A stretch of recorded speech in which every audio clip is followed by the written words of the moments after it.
WhatsApp everyone, welcome back to the channel. तो guys हम लोगों ने कल चैप्टर नंबर 2 में एग्रीकल्चर की प्रॉब्लम्स, एग्रीकल्चर के फीचर्स, एग्रीकल्चर का रोल बहुत ध्यान से समझा था। आज हम समझेंगे कि एग्रीकल्चर की प्रॉब्लम्स को सॉल्व करने के लिए गवर्नमेंट ने क्या क्या स्टेप्स लिए, फिर इंडस्ट्रीज में क्या क्या चेंजेस आए और फॉरेन ट्रेड में क्या क्या चेंजेस आए हमारे 40 years of planning, that is 1950 से 1990 के बीच में। काफी ज्यादा ध्यान से समझने वाला और लर्न करने वाला टॉपिक है, तो अच्छे से करेंगे, समझेंगे, फिर आप आज बैठ के लर्न कर लेना। चलिए लेट्स बिगिन।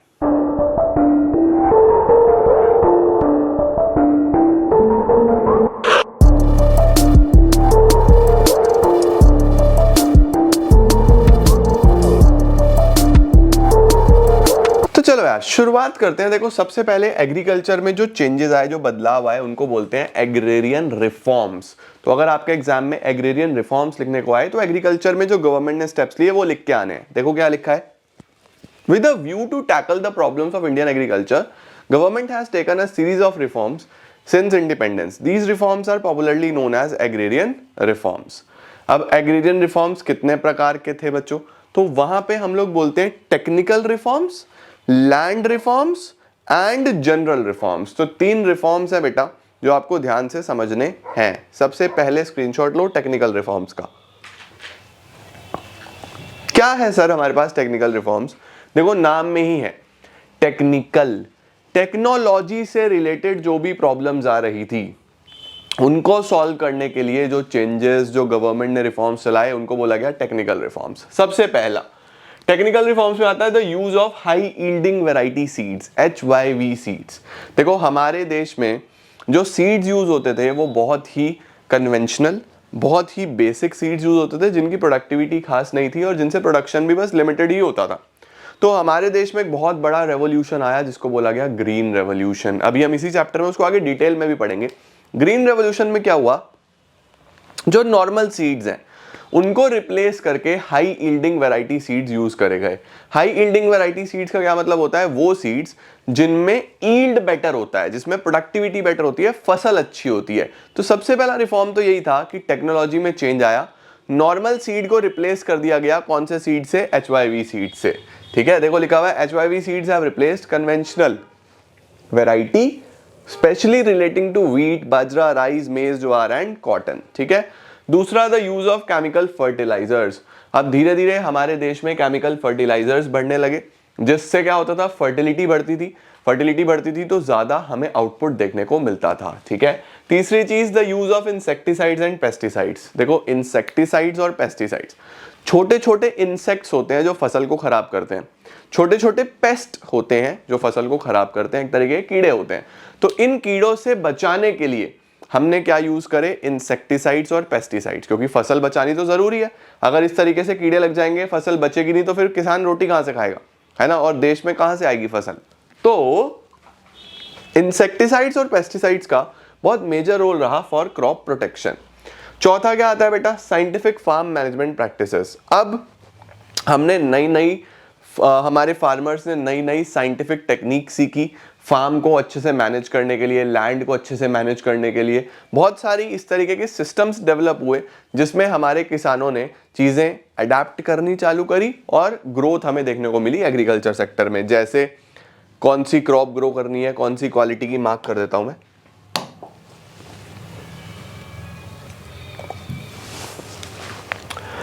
क्रॉप कौन सी होनी चाहिए, सॉइल को कैसे प्रिपेयर करना है, rotation very important, crop rotation, कभी एक क्रॉप फिर दूसरी क्रॉप, फिर नेक्स्ट सीजन में पहली वाली, फिर नेक्स्ट सीजन में दूसरी वाली, क्रॉप रोटेशन करके लगाई। क्योंकि अगर एक ही क्रॉप लगाते रहते हो ना तो वो लैंड की सारी फर्टिलिटी अब्सॉर्ब कर लेती है। तो बड़े ध्यान से करना पड़ता है क्रॉप रोटेशन, सीड्स का सिलेक्शन, फर्टिलाइजर्स यूज करना अच्छे से। तो ये सारी चीजें टेक्नोलॉजी में चेंजेस थे जिससे हमें काफी ग्रोथ देखने को मिली।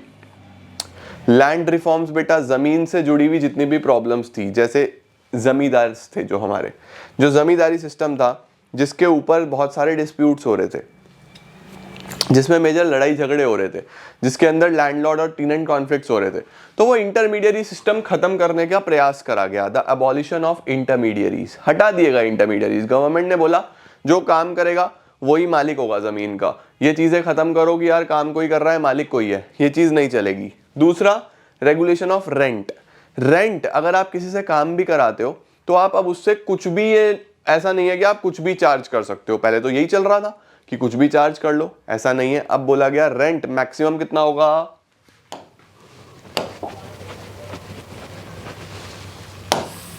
इंपॉर्टेंट है बच्चों ये। To put an end to excessive and illegal extortion, rent have been fixed. These are not to exceed 1/3 of the value of crops. Crop की वैल्यू से 1/3 हो सकता है, उससे ज्यादा नहीं हो सकता।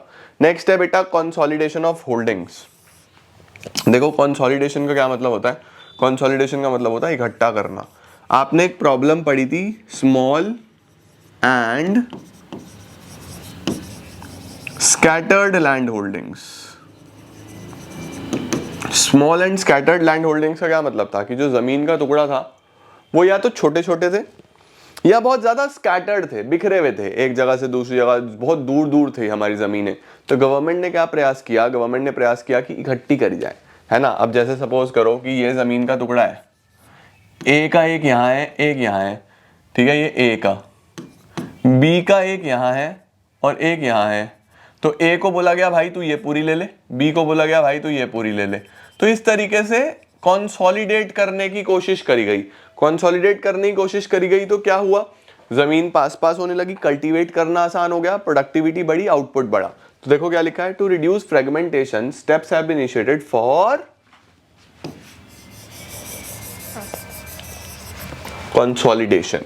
Consolidation is a practice to allot land to farmer in one place, ठीक है, एक ही जगह पे लैंड देना। उसके बाद ceiling on land holdings, equality promote करने के लिए गवर्नमेंट ने सीलिंग्स लगाई। सीलिंग्स का मतलब कि एक इंसान कितनी लैंड अपने पास रख सकता है। Ceiling has been imposed on the holding size. Surplus land जो है वो गवर्नमेंट ले लेती थी और रीडिस्ट्रीब्यूट कर देती थी किसको, छोटे छोटे लैंडलेस लेबर्स में जिनके पास जमीन नहीं होती थी, ठीक है। तो लैंड पे भी सीलिंग्स लगाई गई थी। उसके बाद कोऑपरेटिव फार्मिंग को एनकरेज करा गया। कोऑपरेटिव फार्मिंग का मतलब होता है कि आप as a individual farmer crop production ना करके एज अ फैमिली करने की कोशिश करो। मतलब कि एक किसान अकेला ना करे, आप लोग 3-4 लोग, 5 लोग, 10 लोग मिलके अपनी जमीनों पे बल्क में फार्मिंग करो, कोऑपरेटिव फार्मिंग करो, मिलजुल के फार्मिंग करो। जब मिलजुल के करोगे तो ज्यादा जमीन मिलेगी आपको, ज्यादा अच्छे से आपका आउटपुट होगा और आप ज्यादा बेहतर काम कर पाओगे, तो सरप्लस जनरेट होगा। तो ये सारी चीजें थी बेटा, ये किस में आई थी, हमारी लैंड रिफॉर्म्स में। अब 2 देख लिया आप लोगों ने, अब आगे चलते हैं। देखो तीसरा कौन सा आता है बच्चों हमारे पास, तीसरा आता है जनरल रिफॉर्म्स। जनरल आता है कि जो नॉर्मल प्रॉब्लम्स आ रही थी फार्मर्स को, जैसे कि पानी की व्यवस्था नहीं थी, पैसे की प्रॉब्लम्स थी, वो सारी प्रॉब्लम्स यहाँ पे आ गई हैं। देखो कौन कौन सी। Number 1, expansion of irrigation facilities. Government ने कोशिश करी कि इरिगेशन फैसिलिटीज डेवलप करने के लिए कुछ वाटर के प्लांट्स लगाए जाए, वाटर सब जगह तक अवेलेबल कराया जाए, है ना। तो यहाँ पे देखो यही लिखा हुआ है, irrigation is covering about 45% of the land now. To raise productivity, irrigation facilities have been expanded. Several major and minor irrigation projects have been launched. ठीक है। Provision of credit. Provision of credit का मतलब हो गया कि पैसा provide करा गया, लोन्स प्रोवाइड करे गए गवर्नमेंट के द्वारा। इस तरीके के इंस्टीट्यूशन सेटअप करे गए, जैसे नाबार्ड हो गया, national bank for agriculture and rural development, है ना। जैसे SBI है, SBI का भी मेजर पर्पस रूरल एरियाज में पैसा प्रोवाइड करना ही था। तो गवर्नमेंट ने कोशिश करी कि पैसा थोड़ा इजीली पहुंचे जनता तक, किसानों तक। क्या लिखा है, cooperative societies have been set up to provide credit to farmers at a low rate of interest. Commercial banks have also been catering to the need of credit to the farmers. Regional rural banks, बहुत सारे regional rural banks छोटे छोटे, उसके साथ साथ नाबार्ड, एक बड़ा apex body setup करा गया ताकि पैसा इजीली पहुंच सके। उसके बाद बच्चे regulated markets and cooperative marketing societies. Regulated markets का मतलब है कि अब मार्केट्स के लिए भी रूल्स और रेगुलेशंस बनाए गए। उसके साथ साथ बहुत सारी छोटी छोटी मार्केट्स डेवलप करी गई रीजन वाइज, जैसे अपनी मंडी होगी, रायतू बाजार हो गया, है ना। इस तरीके के बहुत सारे ऐसे बाजार हैं जो कोऑपरेटिव मार्केटिंग को सपोर्ट करते हैं कि भैया आप सामान प्रोड्यूस करो और हम मिल के बेचेंगे। तो इस तरीके के बाजार सेटअप करे गए, रूल्स रेगुलेशंस बनाए गए, मार्केट्स डेवलप करी गई जहां पे किसान को उसकी फसल का पैसा मिले। देखो क्या लिखा है, regulated markets have been established to offer remunerative prices to the farmers and to protect them against exploitation. These committees ensure timely payment to the farmers, एक तो उनको पेमेंट मिलता है उनकी फसल का, and ensure that only specified weights and measures are used. Proper weights और measures use करे जाते थे, क्योंकि पहले क्या होता था, लोन फार्मर चुका नहीं पाता था तो उनकी एक तो फसल लेते थे कम प्राइस पे, दूसरा उनका वजन भी कम मानते थे कि भाई फसल 50 किलो है, मानते थे 40 किलो ही है ये तो वेट्स में बहुत घोटाला होता था, तो वो सब रोका गया। ठीक है, आगे लिखा हुआ है cooperative marketing societies have been established to enhance the bargaining power. उसके साथ साथ कोऑपरेटिव मार्केटिंग सोसाइटीज जिसमें किसान एक साथ मिलकर अपनी फसल लेके आता है। अब देखो जैसे 3 किसान है, 1 2 3, एक ने बोला कि भैया मेरी फसल 25 रुपए किलो दे दूंगा मैं, दूसरे ने बोला मेरी ले लो यार मैं 24 में भी देने को तैयार हूँ, तीसरे ने बोला मैं 22 में देने को भी तैयार हूँ। तो देखो अल्टीमेटली रेट कम हो रहा है, नुकसान किसको हो रहा है, किसान को। तो अब ये क्या करेंगे, कोऑपरेटिव मिलके आएंगे कि भैया इतनी फसल है हमारी है 26 रुपए मिलेगी, बताओ। तो देखो तीनों की फसल अब 26 में जा रही है, कहाँ 22 में जा रही थी, कहाँ 26 में जा रही है, 4 रुपए पर केजी का फर्क आ गया। तो कोऑपरेटिव जब मिलके काम करते हैं ना तो पैसा अच्छा मिलता है, ये इसके अंदर आ जाएगा। नेक्स्ट है बेटा जी price support policy. Sir what is price support policy? Price support policy आप सब जानते हो, minimum support price, MSP. MSP में क्या होता है, मिनिमम सपोर्ट प्राइस में क्या होता है बच्चों, हम लोग ये मान के चलते हैं, कंसिडर करके चलते हैं कि फार्मर को उसकी फसल का एक मिनिमम प्राइस गवर्नमेंट ऑफर कर देगी। मिनिमम प्राइस ऑफर करने से क्या मतलब है कि गवर्नमेंट बोलेगी कि भैया देखो आपकी फसल का हम 25 रुपए पर केजी दे देंगे, मैं वैसे ही एज्यूम कर रहा हूँ, 25 रुपए पर केजी दे देंगे। अगर ज्यादा में बिकता है तो आप ज्यादा में बेच लो, लेकिन अगर ज्यादा में नहीं बिकता तो फिर 25 तो हम ही आपको ऑफर कर देंगे, ये हमारा एश्योरेंस है। तो गवर्नमेंट क्या मेक श्योर करती है कि किसान को एक मिनिमम प्राइस उसकी फसल का मिले, जिसको हम एमएसपी बोलते हैं, द मिनिमम सपोर्ट प्राइस। देखो क्या लिखा है, government assures a minimum support price to the farmers for his produce to protect him against the uncertainties. Government is committed to buy the surplus of the farmer at the minimum support price as and when market price is lower than that. ठीक है, agricultural policies, ये पूरा जो मैंने आपको अभी तक पढ़ाया है, technical reforms, land reform, general reform, problem, main feature, agriculture का इंपॉर्टेंस, इसका स्क्रीनशॉट ले लो। एग्रीकल्चर पे बेस्ड ये आपसे जरूर पूछा जा सकता है, इससे क्वेश्चन जरूर बनेगा एग्जाम में, तो ये बहुत इंपॉर्टेंट है।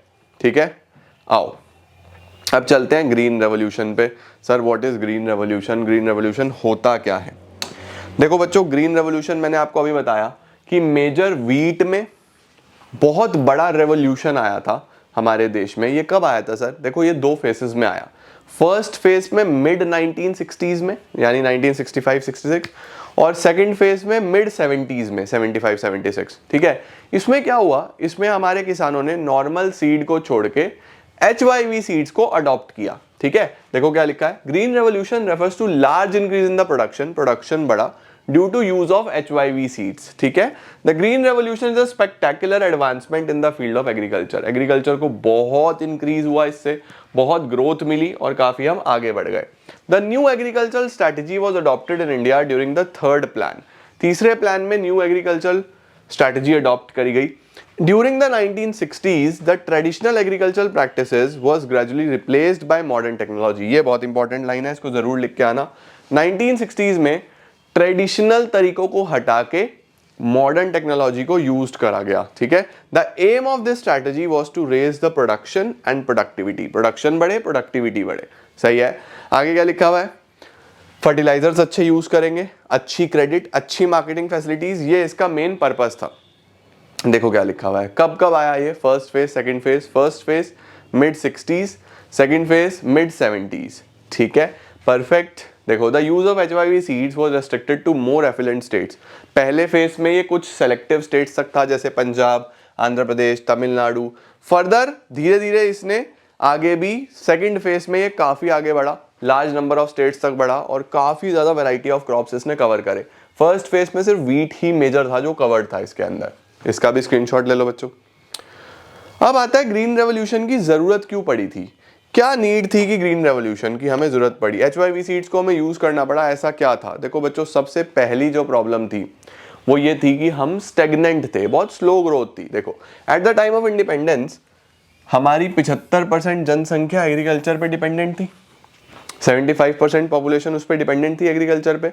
हम बहुत सारी प्रॉब्लम्स फेस कर रहे थे, जैसे इरिगेशन फैसिलिटीज नहीं थी, ग्रोथ नहीं थी, प्रोडक्शन नहीं था, प्रोडक्टिविटी नहीं थी, अच्छी टेक्नोलॉजी नहीं थी, सरप्लस नहीं था, हम सिर्फ इतना बना पाते थे जितना हम खुद कंज्यूम कर लेते थे।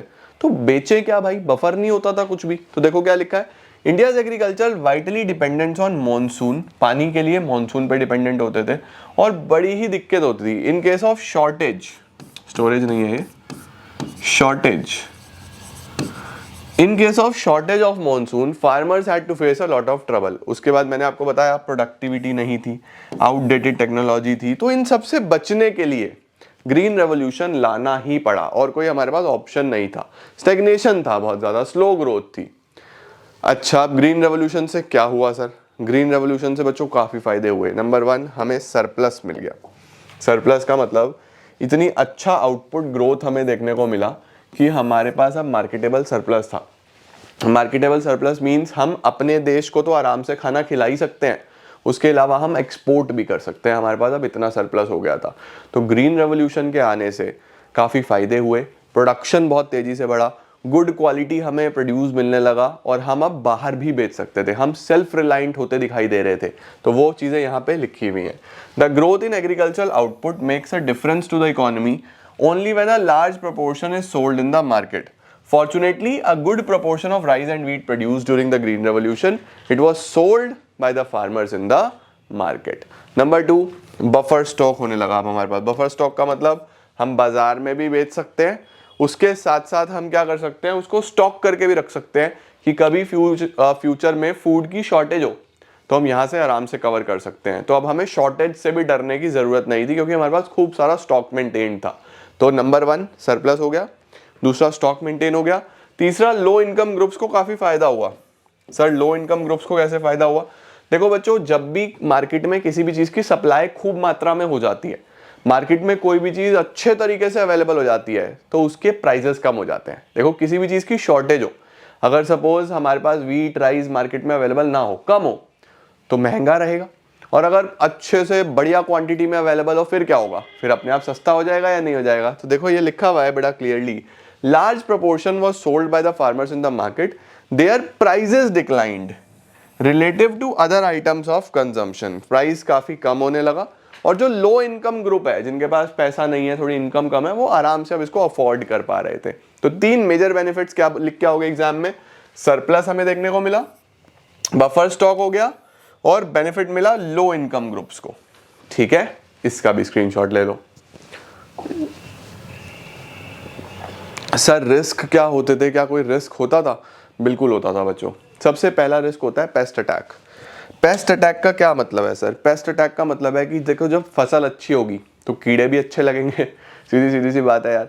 फसल ज्यादा हो रही थी तो कीड़े भी अट्रैक्ट हो रहे थे, कीड़े भी लग रहे थे फसल को, इंसेक्टिसाइड्स पेस्टिसाइड्स हमें ज्यादा यूज करने पड़ते थे, तो थोड़ा सा पेस्ट अटैक का बहुत रिस्क होता था, फसल खराब भी ज्यादा होती थी।